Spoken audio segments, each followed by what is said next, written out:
We actually met because we were trying to rescue a dog. I was very irritated. I was like, "Ye kya hai?" And was it a proposal? The idea of shadi was a bit scary. Perhaps in movies you see a very unidimensional sort of track to a love story. This is a very complex story. Are you rolling that? Hello and welcome to Love Handle, a series where we get unfiltered about love and relationships. So our next guest, Charu Shankar, exemplifies the idea that you can really have it all. She is an actor, she's a theatre director, a dancer, a singer, a mother and a wife. Thank you, Charu, for joining us. Thank you. You must have recognized her in her extraordinary performances in movies like Animal, in Talwar, Wes Anderson's Darjeeling Limited and series like Made in Heaven. Charu, let's start with your love story. How did you meet your husband? We actually met because we were trying to rescue a dog together. Ooh. Yeah. It's a true story. Very dramatic. I still remember it was monsoon in Delhi. It was very hot and muggy. And I was turning in to the lane that goes to my house. I was living with my parents at the time. And there was a street dog and he was badly wounded. Yeah. Like horrible, horrible. I looked at him and I said, oh my God, this dog is going to die. I remember having that thought very strongly. And then I realized that, okay, wait, I think I know the person who feeds this street dog because it was my street. So I wrote to my neighbor who used to feed the dog and I said, you know, your dog is going to die. Like, you know, what can I do? And he's like, you know, I'm with the UN. I don't live here. And why don't you speak to my friend Raghav? He'll help you. And I was like, who's Raghav? Why would he help me? Like, this is so rando. Yeah. And he said, no, he knows everything about dogs. He's had dogs all his life. He'll know what to do. So you connect with Raghav. He's my childhood friend. So I was like, okay. And so I got Raghav's number and I called him and I said, hi, my name's Charu. You know, there's this dog. He's going to die. Can you help me? And he was like, yeah, of course. You know, I'll come down tomorrow. And, you know, give me the address and all that. So I didn't know who he was. I didn't give him my address. I said, I gave him the street corner address where we had last seen the dog. So the next day Raghav came and we had never met. And I remember he arrived late and I was waiting for him because I was on time and he was half an hour late and I was very irritated. So, but he came and we were able to rescue the dog and treat him. And so, like, what was your first impression of him? That he was late. I was very irritated. I was like, "Ye kya hai?" Like, I was very fanatical about my dance training and my discipline at that time. And so one of the things that I really pride myself on is being on time. I hate being not on time or being late or whatever. And this guy arrives half an hour late. My first impression, not a good impression. It's like, "Ye to late aata hai." What does that say about a person? And how did that impression change? It's not changed. He still comes late. I've just learned to live with it. So, okay, the dog has been rescued. How did you meet again? Well, the dog needed to go to a doggy hospital. So we met again to make this whole thing happen. And then on the way back from the doggy hospital, I was like, okay, now this task is accomplished. I may never see this guy again. And I hope he was thinking the same thing. And we were very quiet on the drive. And then I asked him, so let's stop for a coffee, you know, on the way back home. And he readily agreed and said, yeah, that's great. I'm dying for some coffee. He doesn't drink too much coffee. And we stopped at Cafe Coffee Day in one of the markets and we started talking and we've never stopped talking since. And how was the courting phase? It was very nice. Courting is great. There was a lot of chatting, a lot of going out on dates and dinners and stuff that I wish we would still do. I think I miss that. But now, you know, our dinners are also at our own dining table, which is also very nice. Yeah, so during the courting phase, how did you evaluate your compatibility? How did you know I want something more than friendship with this person? It was the fact that with Raghav, I felt this is not something that I had so prominently felt in any previous relationship, was that when I spoke about anything, serious or non-serious, I felt that he was someone who was really listening to me. And I thought that was a quality that was very endearing for me to be heard. You know, very often you're talking to someone, you're not sure if they're really hearing what you're saying. You know, maybe they're thinking of what to say next, or they're thinking of something else altogether. With Raghav, I felt that he was, even now I feel that when I speak, he really hears me. He really makes that attempt to listen. And I think that was a big clincher for me. Yeah. And he's cute. That helps.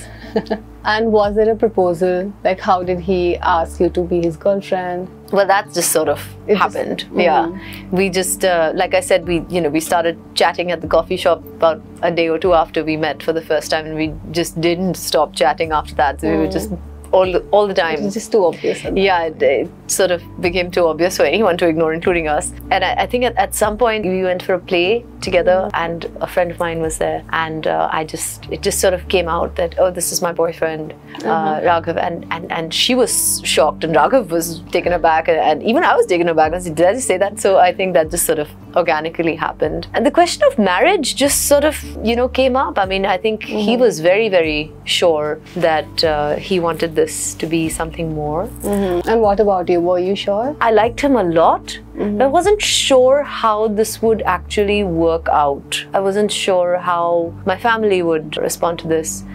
Just wasn't sure how I would fit into his life. I was an artist. There were so many things that I wanted to do, and I wasn't sure if marriage was something that I wanted. I did want it. I wanted companionship, and I wanted somebody to share my life with, and someone who was really going to be there for me. I wanted all that. Yeah. But the idea of shadi was a bit scary because of just what I had seen of shadi around me, like all the women leaving their work, women becoming something else. Yeah. I had seen a lot of that, and I wasn't sure if that was something that I wanted. So I was a bit hesitant on that front. But I did like this guy a lot. And eventually, I told my brother that, Raghav asked me to marry him, and I haven't said anything. There's never been any formal proposal, but, it's sort of come up in conversations, and I don't know what to do.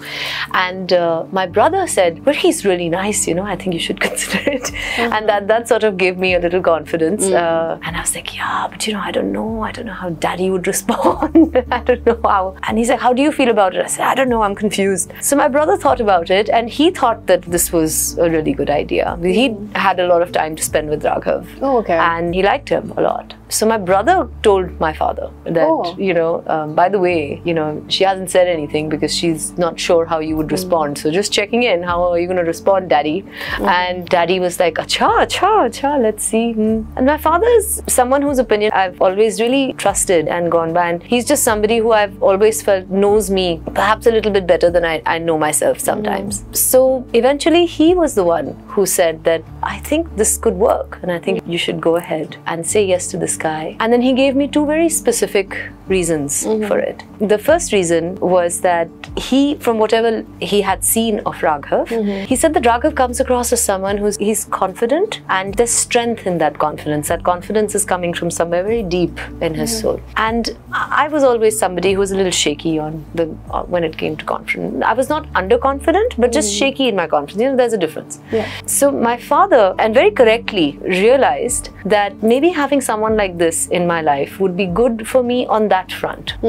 Something I could learn from him, something I could perhaps imbibe from having Raghav as a partner. And the second thing was that I had done a play very recently, and Raghav had brought his parents to watch the play. So my parents had an opportunity to already meet Raghav's parents in this very informal setting of a play. And my father said, well, I think they are the kind of people who would appreciate art and who would appreciate having an artist in the family. They would be as supportive of it as we have been of your life and your art all your life. So you got confidence after that? Yeah. I think when my father said this to me, then yes. And then I just called Raghav and I said, remember that question?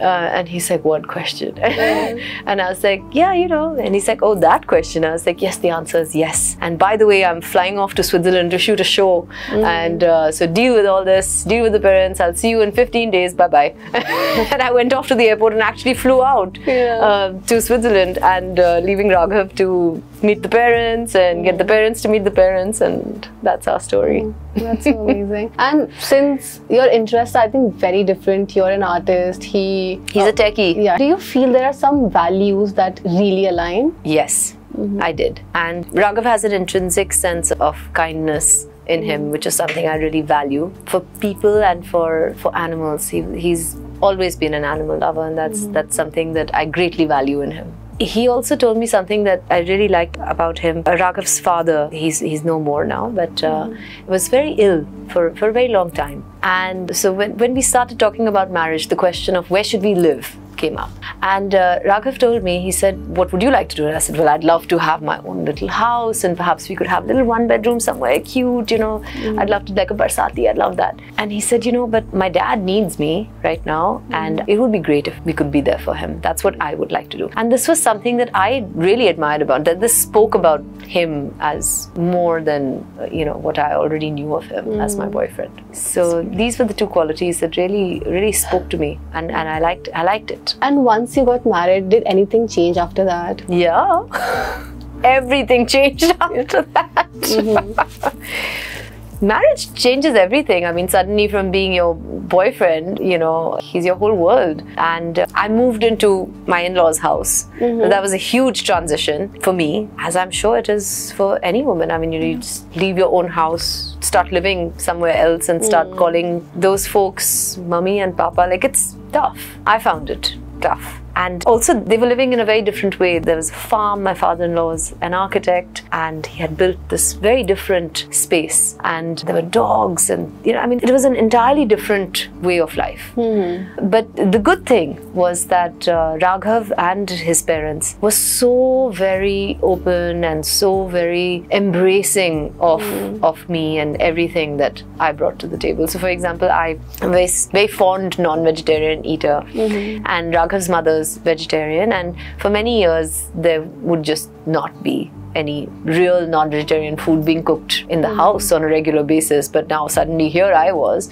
and after 3 or 4 days of eating dal chawal, I was like, up to, can we, you know, they were like, oh yeah, okay, let's figure this out. I had never learned how to cook, so obviously there were many accidents, and I would burn the rice, and it would be thoroughly inedible food, but I would very proudly, I had no idea it was so bad, and I would take it upstairs, and I'd be like, you know, to Raghav's parents, and all of us would sit down for a meal, and my dad-in-law was so sweet, he would eat it, and then he would tell me, "Bahut acha bana." It was a little weird, but it was nice. And so, you know, those kind of things were difficult, but also great. Talking about your professional life, how do you feel your partner helped you grow professionally? Oh, he's my backbone in every way. My father was absolutely right. Raghav really strengthened my sense of self, my sense of confidence, my grounding. He very often, even now, when I don't know what it is that I want to do, मेरे ज़हन में कहीं होता है कि ये ऐसे करना चाहिए, लेकिन I've not quite been able to figure it out or whatever. And I think discussing stuff with him, and he's almost like, you know, the touchstone for me of what is true and what is right and what should be and what can be. And also, like, you've seen so many different kinds of relationship. Like, you worked in Animal, and there was a different kind of relationship there. You worked in period dramas, and like those, you know, how they romanticized everything. Like, it's very different. So has that have any effect on like your understanding of love? Well, my own personal understanding of love has been all these things and more, right? Of course, one has been that 16-year-old girl who's like swooning over some gorgeous guy. You know, one has been in relationships where, you know, the guys are just very dominating or have certain opinions which suddenly become your opinions or expected to become your opinions. So, but with Raghav, I've also seen that love is an ever-evolving thing, which is actually something that we don't show often enough in films, and I wish that they would. Somehow in a film, or maybe sometimes in OTT, you get glimpses of it. With Raghav, I think there's been everything, you know, like I was the girl who was swooning over this cute guy. I was somebody who was waiting by the phone, hoping he would call me. I would, you know, I was writing these beautiful emails, not letters, but emails to him, and, you know, hoping he would read what I have not written, and all of that.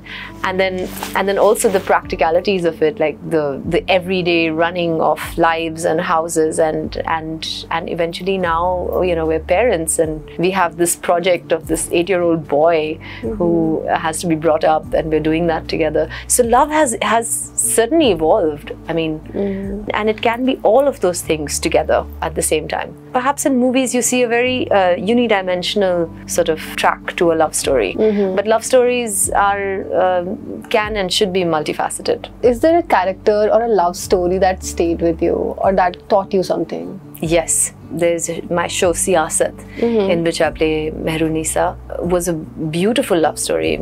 She was just a girl in love with the prince of the realm, and he was in love with her, and she was married to someone else, and he was married to someone else, and this is a very complex story. And you know, it sort of spans Mehrunissa's life from the time she's 16 to the time she's 34 and becomes Noor Jahan, becomes his wife and becomes Noor Jahan, the empress, and the show kind of ends there. So it's a very interesting story of a character that you all know. You know, we've read about Noor Jahan, the empress, but we don't know this track of her life that much. So that was a story that really stayed with me because it was such a beautiful love story, and it was driving events which were far-reaching. And another kind of love, I think, when we were shooting Rocket Boys, where I play Indira Gandhi, and where everybody is doing so much, sacrificing so much for the love of their country. And I thought that's a beautiful aspect of love. Love for a people, love for a country, love for a cause.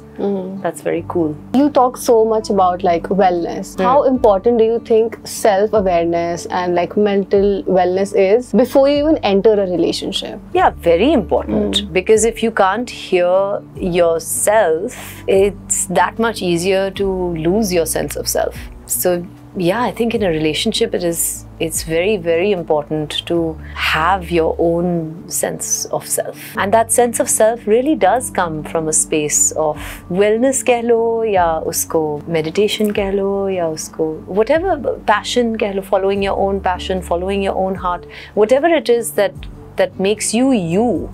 You know, that's very important. I say this to young mothers also now, when you know, now I'm running a lot of programs for young mothers, and when you have a baby, there are enough hormones that are like, you know, inhabiting your body that are telling you to only focus and look after this child, and it becomes so easy at that point to lose yourself, and it happens, and it's natural and it's normal. But should that be? Is that the ideal situation for you? I'm always encouraging young mothers to never lose that voice, your own voice in your own head, which is guiding you, which is telling you. That should never be silenced. Whether it's a relationship with a partner or a relationship with your own child. Once you had Agastya, what changed? Everything.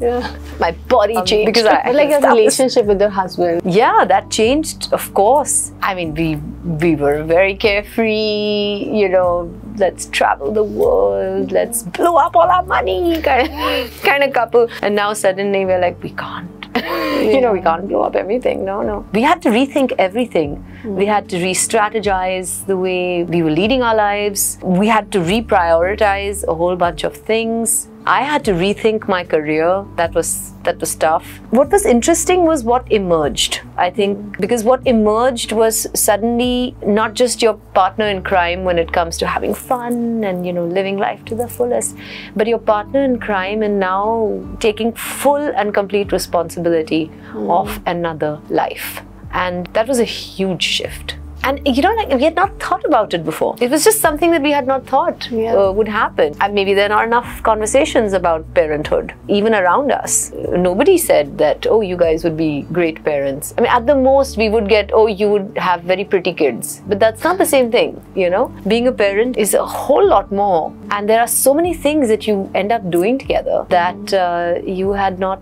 thought possible. I mean, we're having conversations about what kind of schools he should go to, you know, why we prefer one school over another. I mean, he's 8 right now, so these are our conversations, but I'm sure that our conversations will also evolve into what are his friends, what are his ambitions, what are his needs, what are his wants, where does he want to go, how can we guide him. So yeah, a lot more still to come. Yeah. What are the things that couples should talk about before having kids? Maybe some non-negotiables around how you want to like bring them up. I don't know. I feel like kids really teach you how to be parents. I mean, you can, of course, be most welcome to have those conversations and to make some plans. That's great. But your child will come with his or her own destiny and his or her own methods and madness and all of that.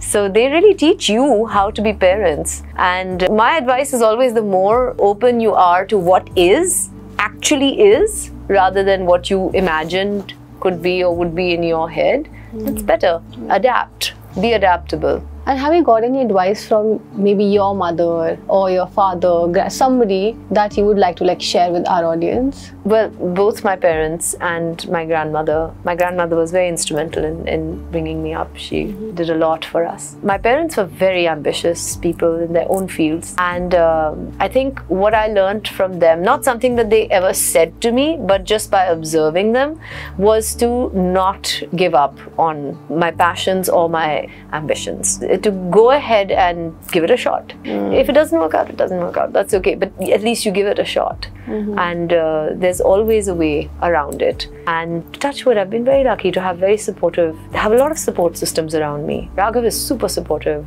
of, he just takes over if I'm required to travel or if I'm working on a project. My mother-in-law is very supportive. She actually literally moves in and, so that Agastya always has a mother figure around. My parents have always been all my life very supportive. My grandmother, she was 80 when her great grandson, my son, was born.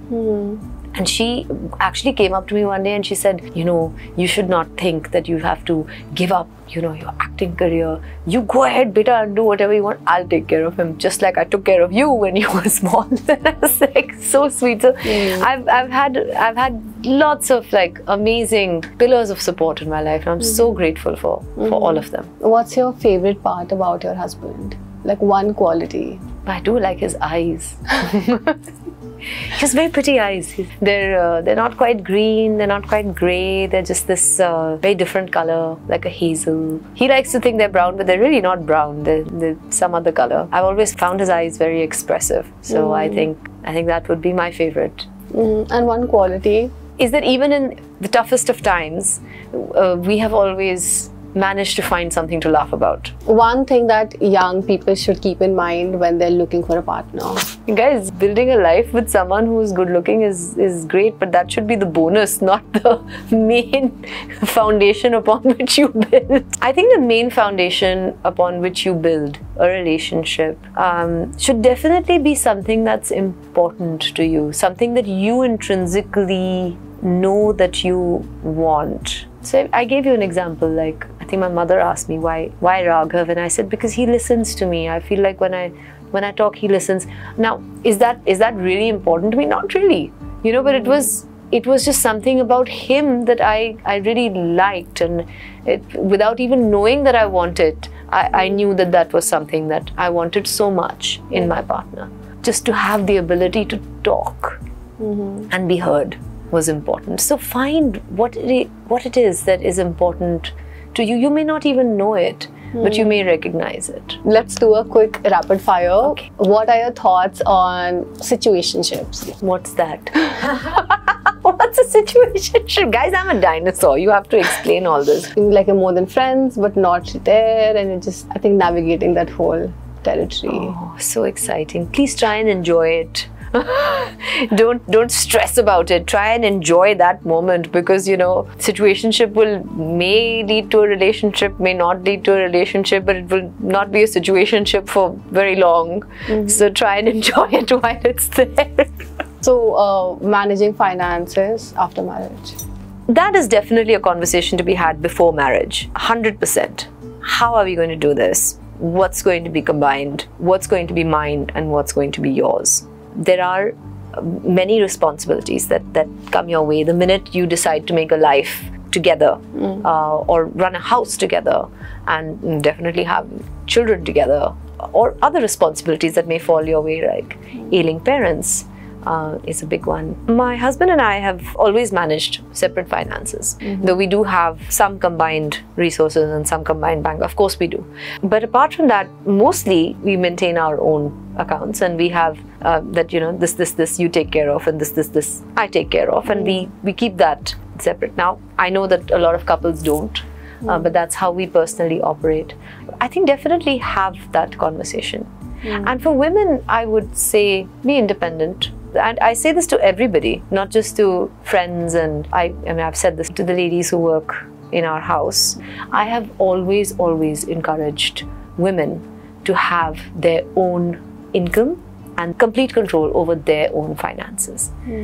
This is also an advice that was given to me when I got married by someone who I trust a lot. And he told me, he said, it's great, you know, you're madly in love with this guy, he's crazy about you, that's obvious, and I'm sure it'll be a great marriage. But keep your own bank accounts separate. The ones that you already have, because both of us were working by the time we got married. So your bank account is separate, his bank account is separate. Keep it that way. I thought it was strange because, you know, one of the romantic things that I wanted to do is let's merge everything. Ab sab hamara hai, mera tera kuch nahi hai. You know, when you're romantic, you're, you know, totally in love with, you know, the idea of shadi can get very like la la la, you're in la la la. You just feel like these things don't matter. They don't matter, but they do. They really do. They matter more than you would imagine them to be. And not in a, I'm not saying like be money minded or, you know, be petty. Or, that's not the space I'm going in at all. I'm saying retain who you are as an individual. Don't lose that sense of self. Your favorite love story of all times? I do like that Bridges of Madison County. I thought that was very, very beautiful. Maybe I read that book at a time when I was really touched by it. Your favorite love song? Oh my God, I used to sing this song all the time when I was in school. Pehla nasha, pehla khumar, naya pyar hai, naya intezar, kar loon main kya apna haal, hai dile bekarar, mere dile bekarar, tu hi pata. So beautiful. What about working after marriage? If that's your choice, it's perfectly doable. Then if you are working, put your support systems in place. I think trying to do it all is very tough. That you're setting yourself up for exhaustion. Thank you, Charu, for sharing your beautiful love story and the advice you gave. I hope you enjoyed this podcast. If you did, please like the video and share it with your friends and family. And subscribe to Verona for more such wholesome content. Verona, Matchmaking Reimagined. Yeah, my love story. I could kill him.